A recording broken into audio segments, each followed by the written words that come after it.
Bilisan na laban ang dali mo ate. Kailangan walang tapon. Dalian mo ate. Aba, napakabilis ng nakapla. Ayan si ate. Dalian mo ate. Mabilis lang. Aba, tignan mo nga naman. Parang nag-iraka bilang sa Starbucks. Okay, dalian mo ate. Aba, si ate mabilis din. Tignan mo, 1/4 na lang ate. Malapit na. Malapit ka nang mabasa. Tignan mo ate. Ayan. Sige ate, kutsarahin mo ng kutsarahin. Ayan, okay. Sige ate, dalian mo ate. Malapit na. Ayan, sige, kailangan pag naubos, itaas yung cup, sabay sigaw ng happy birthday, Gio. Okay, dalawa mo ate, dalawa mo kuya. Sigaw! Okay, one winner.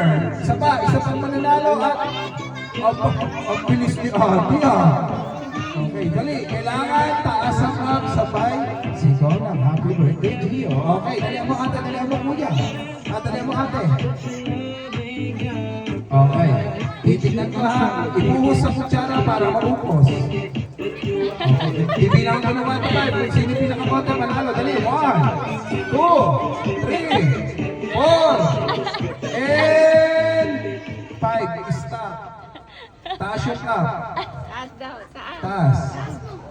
Cup. Cut. Titignan ko sino pinakakonte. Sabay-sabay. Parang pantay-pantay ha. Parang nag-usap sa tatlo. Pantay-pantay natin para panalo tayo tatlo. Okay. 1, 2, 3, 4. Dahil magagaling kayong apat, practice pa lang yung ginawa nyo. Joke lang. Panalo na kayong apat. Palagpakan naman natin sila guys. Okay. Lapit kayo mga ate girl.